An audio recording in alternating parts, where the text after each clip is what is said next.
Eu convido a igreja a abrir as suas Bíblias no Evangelho de Lucas, capítulo 1, a partir do versículo 46 até o versículo 56. Lucas, capítulo 1, do versículo 46 ao versículo 56. Então Maria disse: A minha alma engrandece ao Senhor, e o meu espírito se alegrou em Deus, meu Salvador, porque Ele atentou para a humildade da sua serva. Pois desde agora todas as gerações me considerarão bem-aventurada, porque o Todo-Poderoso me fez grandes coisas. Santo é o seu nome. A sua misericórdia vai de geração em geração sobre os que o temem. Agiu com o seu braço valorosamente, dispersou os que no coração alimentavam pensamentos soberbos, derrubou dos seus tronos os poderosos e exaltou os humildes. Encheu de bens os famintos e despediu vazios os ricos. Amparou Israel, seu servo, a fim de lembrar-se da sua misericórdia, a favor de Abraão e de sua descendência para sempre, como havia prometido aos nossos pais. Maria permaneceu cerca de 3 meses com Isabel e voltou para casa. Oremos. Senhor, a tua palavra foi lida e com humildade e reverência nos colocamos diante dela, suplicando a iluminação do teu Espírito. Ajuda-nos a compreendê-la e a tornarmos ela prática em nosso viver diário. Assim oramos gratos e humildes em nome de Jesus. Amém. Muitas vezes nós tratamos o louvor como algo que nós fazemos apenas quando tudo vai bem. Se a nossa vida está indo de vento em popa, nós temos motivos para nos alegrar. E louvamos a Deus sem nenhuma dificuldade. Mas quando de repente as coisas elas não vão muito bem, parece então que o motivo de louvor já não está tão mais presente. E aí deve surgir nesse momento a intenção da súplica, de colocar diante do Senhor aquilo que nós desejamos, aquilo que nós necessitamos. No entanto, quando nós lemos esse relato do evangelista Lucas, que faz uma abordagem histórica extraordinária, um levantamento histórico minucioso, cuidadoso sobre a vida, sobre os relatos do nascimento de Jesus até a sua morte e a sua ressurreição, nós vemos ele com esse mesmo cuidado relatar um cântico que Maria faz no momento muito específico da sua história e da sua existência. Maria estava vivendo um momento de incerteza. E podemos dizer, inclusive, que ela vivia um momento de risco social. Há 1 ou 2 domingos atrás, eu falava sobre a atitude silenciosa de José diante da gravidez de Maria, da sua postura ponderada, séria e cuidadosa, em preservar a honra da sua prometida esposa, não deixando que ela fosse lançada ao opróbrio diante da notícia de que ela havia engravidado sem que eles tivessem ainda consumado as núpcias. José foi bravo nesse sentido, valente, assumiu a responsabilidade para si diante da orientação recebida pelo anjo, pela revelação do Senhor a ele. E ele foi um pai presente, estando junto de Jesus durante muitos anos. E agora nós vemos também sobre a história de Maria, uma mulher jovem, possivelmente no final da sua adolescência, em torno aí dos seus 16, 17 anos, que também encontra-se numa situação extremamente difícil da sua vida. A notícia de uma gravidez. Mas é justamente nesse momento onde poderia se fazer qualquer narrativa ou expressão ou oração por parte de Maria, de lamento, de profunda tristeza, de angústia. É justamente nesse lugar de onde poderia se esperar isso, que Maria entoa um dos cânticos mais teológicos de toda a Bíblia. A profundidade desse texto, a profundidade da convicção de Maria naquele ato é algo singular, é algo ímpar. E nós notamos que Maria não apenas canta uma música, mas ela engrandece. É diferente. Porque quando nós engrandecemos alguma coisa, nós tornamos esta coisa maior na nossa percepção. Maria, então, para isso, retira de si qualquer mérito, qualquer imagem superestimada sobre si mesma. E ela volta o seu olhar e o seu foco todo para aquilo que estava acontecendo no seu ventre, que era a chegada do Messias, do Salvador, do Redentor.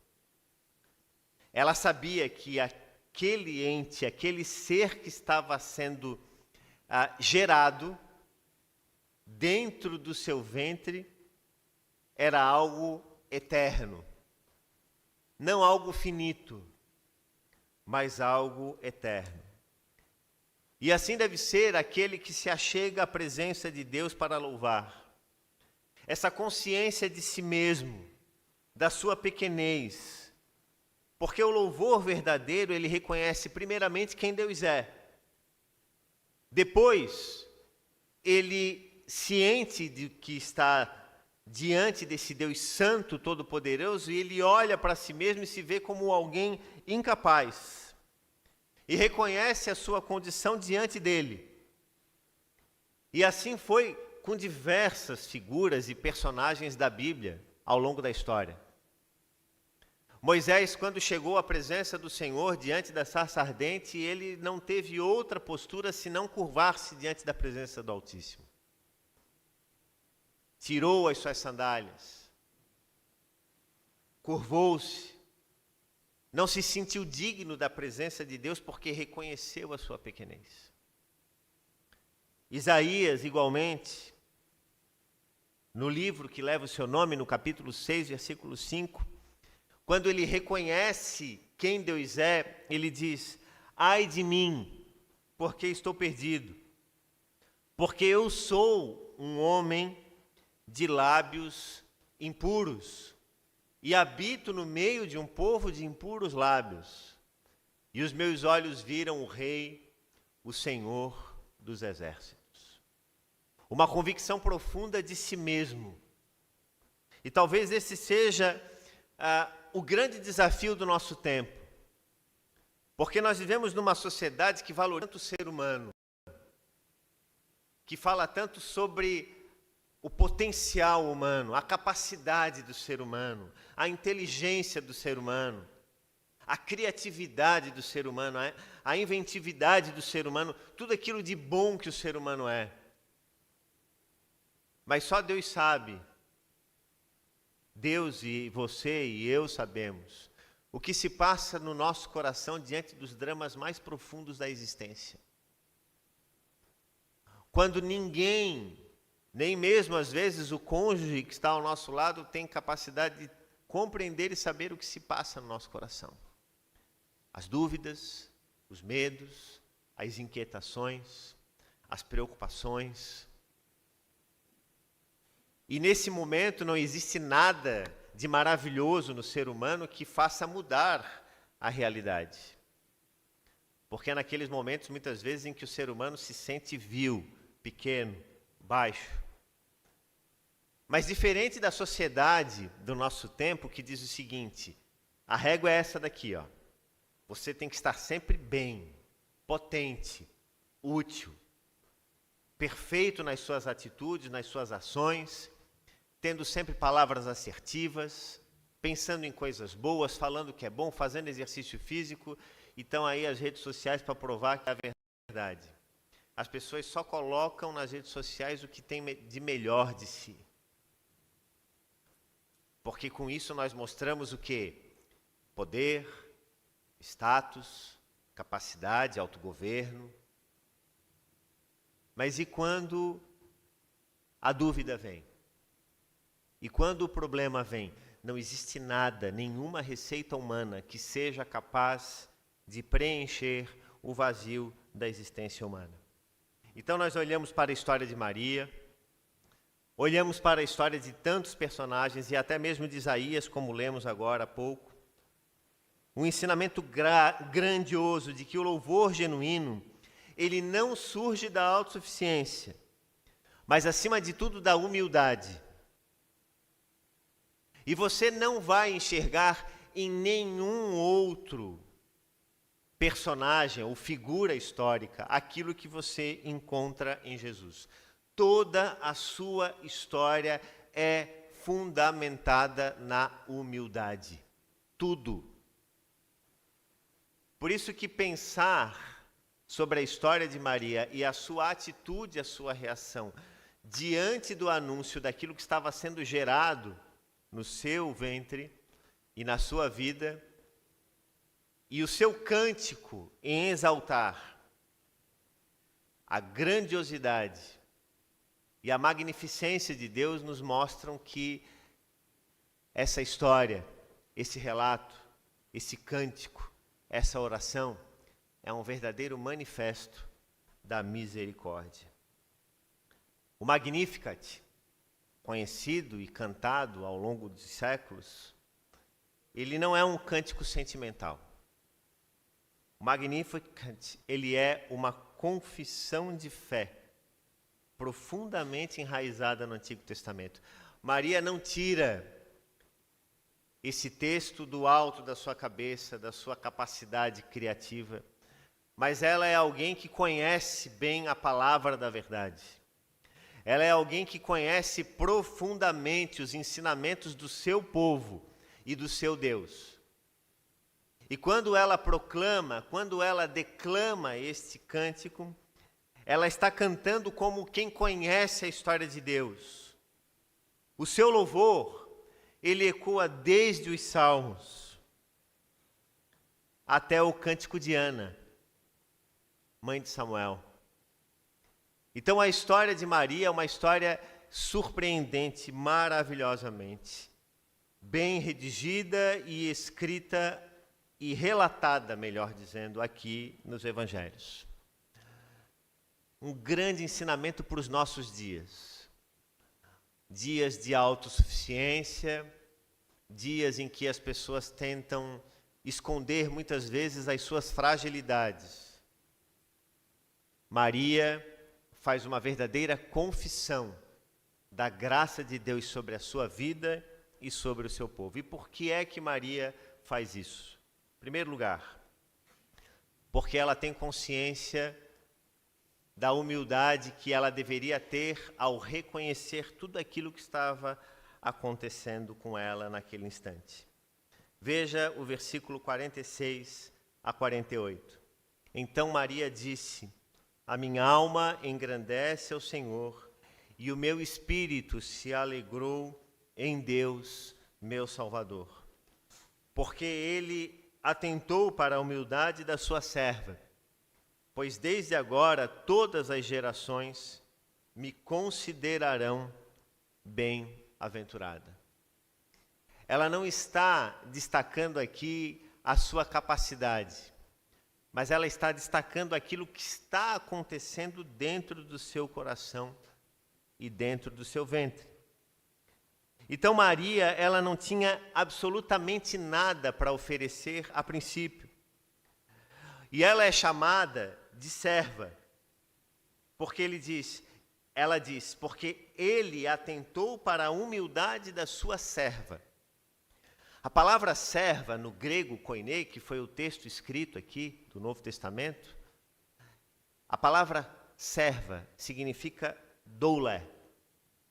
Sabe qual que é o significado? Escrava. Alguém que está submetida plenamente às ordens de outra pessoa.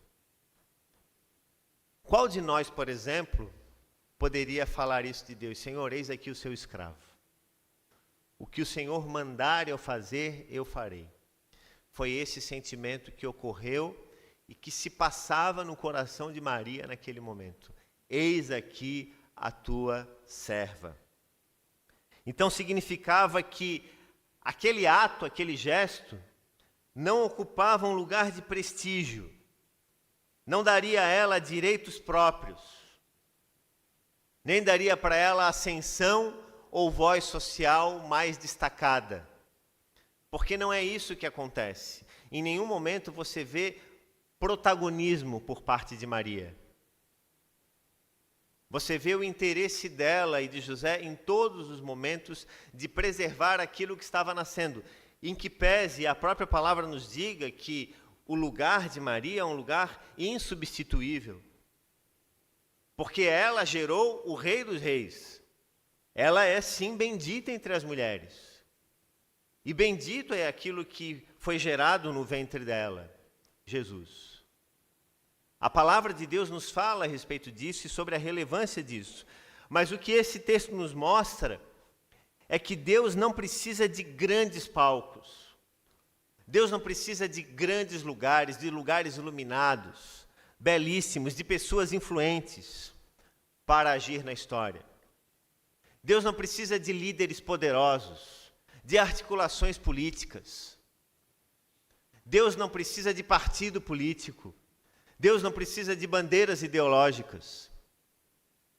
Deus não precisa de homens e mulheres que se levantem como verdadeiros bastiões da moral, da ética, no nosso tempo, para que defendam a sua causa. Porque Ele é Deus.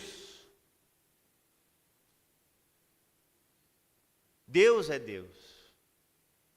E o que nós precisamos é louvá-lo, adorá-lo e reconhecê-lo em nossas vidas. O olhar de Deus, irmãos e irmãs, ele não é atraído pelo brilho. As luzes do nosso tempo não impressionam a Deus. Ele é a fonte de toda a luz. Deus não se impressiona com o ouro que os homens oferecem a Ele. Nem tampouco olha a nossa conta bancária, as suas ofertas, se são volumosas ou não, mas Ele olha a intenção dos corações. Deus olha para o nosso interior, porque o que preocupa a humanidade do nosso tempo é aquilo que as mãos oferecem e tocam e os olhos veem. Enquanto para Deus o interior tem o seu lugar mais absoluto. A história de Maria nos ensina que nós também devemos parar de muitas vezes, e isso é comum entre muitas pessoas, de se desqualificarem para o serviço de Deus. Por conta da sua vida, por conta da sua história, por conta da sua possível incapacidade, por conta da sua origem. Deus usa pessoas em todos os tempos, em todas as épocas, e é aquela frase clássica, não é? Que nós já tanto ouvimos ao longo dos tempos na igreja, que Deus não chama aqueles que têm mais capacidade, mas Ele dá capacidade àqueles a quem Ele chama. Então Deus não está interessado no seu poder, nas suas demonstrações, na minha demonstração de capacidade. E foi isso mesmo que o apóstolo Paulo disse, falando sobre a sua pregação, sobre o seu ministério. Ele diz que a minha linguagem não consistiu em linguagem persuasiva, mas em demonstração do poder e do Espírito. Então é isso, irmãos e irmãs, que eu e você precisamos compreender.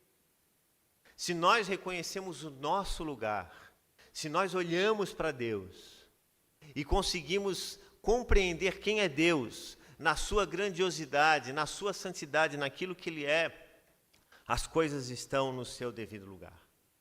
Por isso que Maria inicia o seu cântico dizendo: a minha alma engrandece ao Senhor.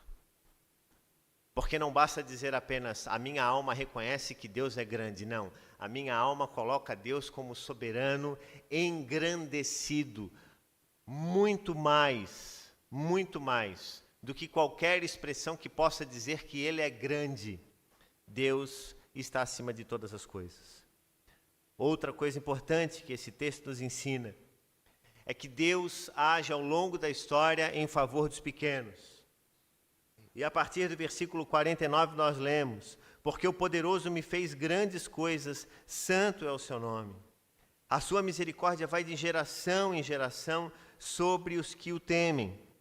Agiu com o seu braço valorosamente, dispersou os que no coração alimentavam pensamentos soberbos, derrubou dos seus tronos os poderosos e exaltou os humildes.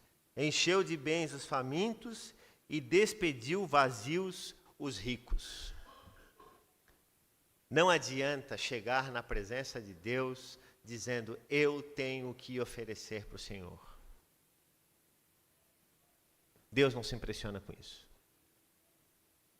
Porque Deus age no coração daqueles que chegam na sua presença e dizem: Senhor, miserável homem que sou. Tal como aquela história que Jesus contou, do fariseu e do publicano que subiram no templo para orar. Você conhece essa história? O fariseu batia no peito e dizia: Senhor, muito obrigado, porque eu dou o dízimo de tudo, até da hortelã que nasce no meu jardim eu dou o dízimo. Parabéns, Senhor, por ter feito alguém tão perfeito como eu. Enquanto isso, o publicano posto lá no fundo do templo batia no peito com a sua fronte caída e dizia: Senhor, miserável homem que sou, que não consigo olhar para ti. Então, o que Deus espera de nós? Que nós andemos em humildade,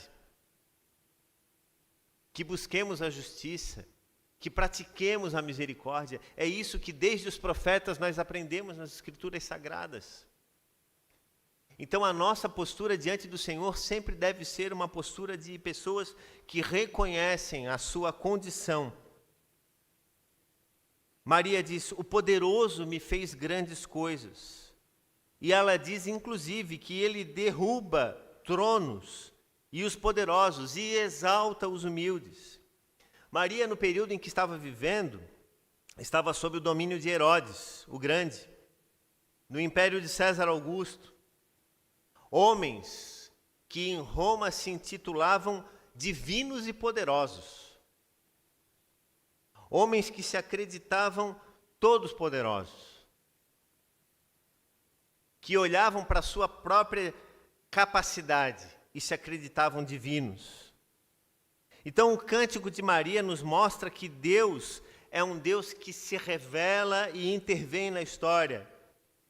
Ele não é, de modo algum, um ente, um ser passivo. Deus age com um braço poderoso na história. E isso nos ensina também algo muito importante nos nossos tempos, quando muitos líderes arrogantes no nosso tempo se levantam para falar de si mesmos. Se levantam para discursar sobre seus feitos, sobre as suas obras. O que será desses que se levantam assim, no dia que se apresentarem diante do eterno Deus? Porque todos nós um dia haveremos de nos apresentar diante de Deus. E o que teremos a dizer ao Senhor no dia que nós estivermos diante dele? Deus é aquele que dispersa os soberbos, aqueles que confiam na sua própria mente. Deus inverte as hierarquias do mundo. O mundo exalta pessoas, mas Deus puxa o tapete e coloca essas pessoas no chão e mostra quem Ele é. Deus não precisa de armas, Deus não precisa de tesouros, Deus não precisa de guerras, Deus não precisa de discursos inflamados, porque Ele é o Criador de todas as coisas. enquanto os homens brigam por pedaços de terra, por limites territoriais, eu ousaria até mesmo em dizer, Deus deve olhar do alto do trono dos céus para esse pensamento humano e dizer, que infelizes são. Quando nós olhamos o espaço sideral, ou parte do universo, quando nós olhamos o tamanho do nosso planeta, comparado a outros planetas, por exemplo, ao Sol, milhões de planetas terras caberiam dentro do Sol de tão grande que ele é. E o homem tão pequeno, tão frágil, tão vil, disputa, briga por coisas tão pequenas. E Deus, do alto dos céus, na beleza da terra, através da sua escritura, diz, eu tenho tudo isso para mostrar para vocês sobre quem eu sou e olha quem vocês estão adorando. Vejam a quem vocês estão aplaudindo. Vejam a inversão de valores, a quem vocês estão valorizando. Realmente, o ser humano sabe muito pouco, ou quase nada sobre Deus e a sua existência. Mas Deus continua, porque Maria mesmo diz que Ele não apenas dispersa soberbos, inverte hierarquias, mas Ele sacia os famintos. E Ele preenche o coração e as mentes daqueles que precisam dEle. Por isso que esse manifesto da misericórdia, por isso que esse chamado de Maria, esse cântico maravilhoso de Maria, ele é um chamado também à nossa confiança em Deus em todos os tempos. Então, se você se sente nesse momento, quem sabe esquecido, abatido, entristecido, cansado, injustiçado, seja qual for o sentimento que passe no seu coração nessa hora, tenha certeza de uma coisa, Deus não está indiferente ao que se passa ao nosso coração. Deus não está indiferente às nossas crises, às nossas dúvidas, aos nossos temores. Mas Ele deseja que nós reconheçamos o nosso lugar e o lugar dEle nas nossas vidas e na história. É isso que a palavra de Deus nos ensina. E por fim, a fidelidade de Deus, ela atravessa gerações, e é o que lemos a partir do versículo 54. Amparou Israel, seu servo, a fim de lembrar-se da sua misericórdia, a favor de Abraão e de sua descendência para sempre, como havia prometido aos nossos pais. Amparou Israel como havia prometido aos nossos antepassados. No momento em que Maria está entoando o Magnificat, haviam passado-se quase 400 anos, desde a última vez que um profeta havia falado. Depois nós vamos ver, com o nascimento de João Batista, que vai ser o último profeta. E Maria está entoando um cântico profético, porque Isabel também estava grávida, lembrem-se disso, e ela fica 3 meses. Maria estava grávida de Jesus, e Isabel estava grávida de João Batista, e elas durante 3 meses ficam juntas. E provavelmente Maria vai embora porque João Batista nasce. Então está na hora de Maria agora, Maria, está na hora de cuidar do teu ninho, agora eu vou ter que ficar aqui às voltas com João Batista, e você vai ter que seguir. Então Maria, nesse ato do Magnificat, ela proclama uma expressão profética de Deus. Ela está anunciando a majestade, a maravilha daquilo que Deus é. Foram quase 400 anos, ou 400 anos de um silêncio de Deus. E é assim que é denominado esse período da história, o silêncio de Deus. Mas o silêncio de Deus não significa esquecimento de Deus. Deus não estava indiferente ao que acontecia ao seu povo e à história da nação de Israel. Deus estava plenamente consciente de tudo o que acontecia. E isso se dá porque Ele é fiel à sua palavra. E Maria carregava no seu ventre a verdadeira prova desse cuidado de Deus. Portanto, não pense que Deus esqueceu-se de você. Em tempo oportuno, Ele haverá de agir, até porque já está agindo na minha vida e na sua vida, ainda que por vezes de maneira silenciosa. Esse texto do Cântico de Maria, ele é acima de tudo um texto que aponta para Jesus. Ele aponta para o Cristo e assim é a história de Maria. O primeiro milagre público de Jesus foi as bodas de Caná na Galileia. Todo mundo, quando sabe que o vinho acabou, procuram a Maria. Maria, acabou o vinho. O que Maria diz? Vão lá e procurem Jesus. Façam tudo o que Ele ordenar. Maria reconhecia o seu lugar. Quando Jesus morre, na cruz, ela está junto com João ali, olhando o seu filho morto. Mas depois da ressurreição, ela está com os discípulos de Jesus em oração. Não mais agora como a mãe, mas agora como a serva acima de tudo. Orando para aquele, não por aquele, orando para aquele que também é o Salvador e o Redentor da sua vida. Porque Maria gerava no seu ventre não apenas o Redentor e o Salvador da humanidade, mas o seu próprio Redentor e o seu próprio Salvador. Por isso que esse texto nós podemos dizer, sem dúvida alguma, que é um texto cristológico. E nos aponta para coisas importantes que a mensagem do Natal nos mostra.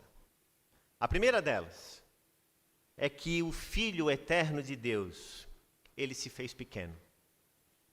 Enquanto os homens tentam tornar-se grandes e poderosos, Deus buscou tornar-se um menino. Percebe o paradoxo disso? Consegue compreender o quão diferente é Deus dos homens? Enquanto os homens buscam o poder, Deus busca tornar-se pequeno. Mais do que isso, Deus buscou tornar-se servo.